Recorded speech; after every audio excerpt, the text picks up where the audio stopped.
नमस्कार मित्रों, स्वागत है आपका मेरे चैनल पर। आज आप सुनने जा रहे हैं तेनाली रामा की कहानी, तेनाली की चतुराई और अहंकारी पंडित की हार।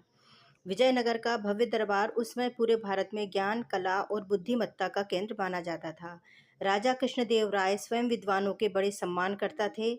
उनके दरबार में अनेक विद्वान, पंडित, कवि और दार्शनिक रहते थे, जो अपने अपने ज्ञान का प्रदर्शन करते रहते थे। लेकिन इन सबके बीच एक ऐसा व्यक्ति भी था जिसकी बुद्धि सबसे अलग और अनोखी थी। वह था तेनालीराम।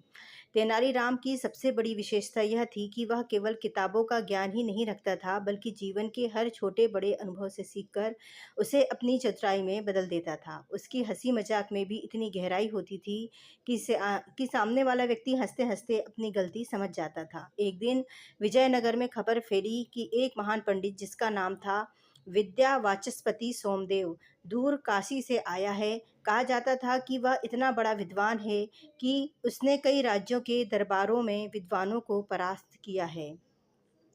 उसके पास वेदों, शास्त्रों और तर्कशास्त्र का अपार ज्ञान था। जब यह बात राजा कृष्णदेव राय तक पहुंची तो उन्होंने तुरंत उसे दरबार में आमंत्रित किया। अगले दिन दरबार सजा हुआ था। सभी दरबारी उत्सुक थे कि आज एक महान विद्वान आने वाला है। तभी दरबार के द्वार खुले और एक ऊंचे कद का, लंबी दाढ़ी वाला, चमकदार वस्त्र पहने पंडित भीतर आया। उसके चेहरे पर आत्मविश्वास से ज्यादा अहंकार झलक रहा था। उसने दरबार में प्रवेश करते ही ऊंची आवाज में कहा, महाराज कृष्णदेव राय को मेरा प्रणाम। मैंने सुना है कि आपका दरबार विद्वानों से भरा हुआ है, इसलिए मैं यहाँ आया हूँ, यह देखने कि क्या यहाँ कोई मुझे शास्त्रार्थ में हरा सकता है। दरबार में हलचल मच गई। कुछ दरबारी एक दूसरे की ओर देखने लगे। राजा ने मुस्कुराते हुए कहा, पंडित जी, हमारे दरबार में विद्वानों की कमी नहीं है, आप उनसे शास्त्रार्थ कर सकते हैं। पंडित सोमदेव ने गर्व से कहा, लेकिन एक शर्त है, जो मुझसे हार जाएगा उसे अपनी विद्वता त्यागनी होगी और मेरी सेवा करनी होगी। यह सुनकर कई विद्वान घबरा गए। वे जानते थे कि पंडित सोमदेव बहुत बड़ा ज्ञानी है। तभी राजा ने तेनालीराम की ओर देखा। तेनाली शांत बैठा मुस्कुरा रहा था। राजा ने कहा, तेनाली, क्या तुम इस चुनौती को स्वीकार करोगे? तेनाली ने धीरे से उठकर कहा, महाराज, यदि आपकी आज्ञा हो तो मैं इस महान पंडित से शास्त्रार्थ करने को तैयार हूँ। पंडित सोमदेव ने तेनाली को ऊपर से नीचे तक देखा और हंसते हुए बोला, यह मुझसे शास्त्रार्थ करेगा? यह तो एक मस्खरा लगता है। दरबार में कुछ लोग हंस पड़े, लेकिन तेनाली बिल्कुल शांत रहा। उसने विनम्रता से कहा, पंडित जी, कभी कभी मस्करे भी गहरी बातें कह जाते हैं। पंडित ने तिरस्कार भरे स्वर में कहा, ठीक है, कल शास्त्रार्थ होगा।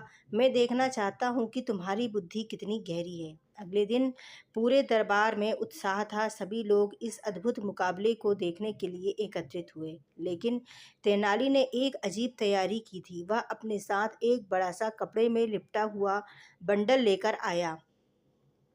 पंडित सोमदेव ने पूछा, यह क्या है? तेनाली ने गंभीर स्वर में कहा, यह एक अत्यंत दुर्लभ और प्राचीन ग्रंथ है, अज्ञात रहस्य शास्त्र।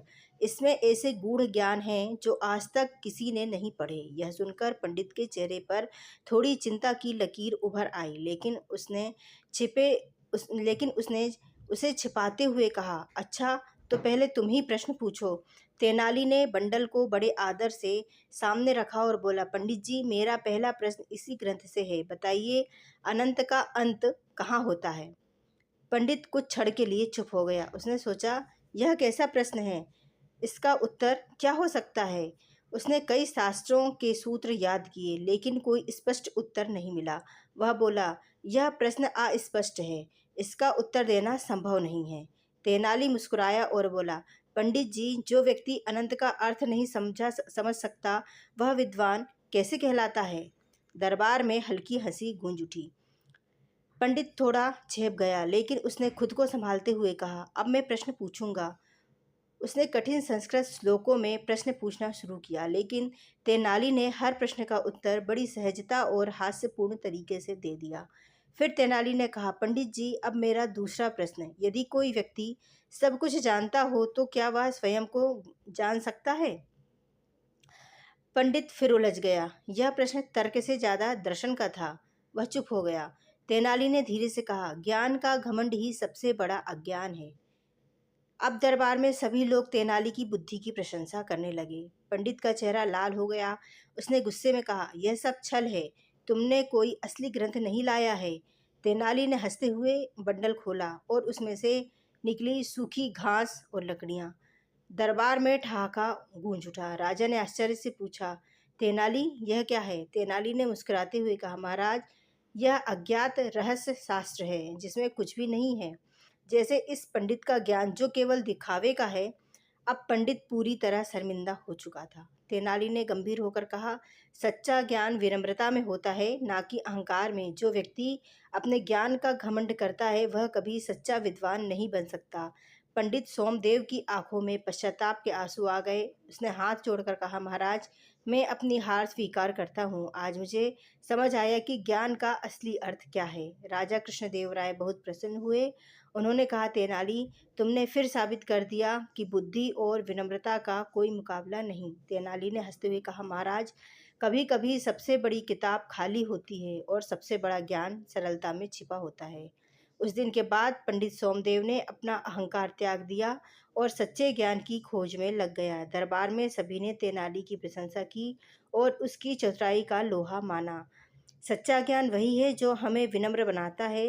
अहंकार से भरा ज्ञान केवल दिखावा होता है, जबकि सादगी और समझ ही असली बुद्धिमत्ता है। मित्रों, यदि आपको हमारी कहानी अच्छी लगी तो हमारे चैनल को लाइक और सब्सक्राइब जरूर करें। धन्यवाद। आपका दिन शुभ हो।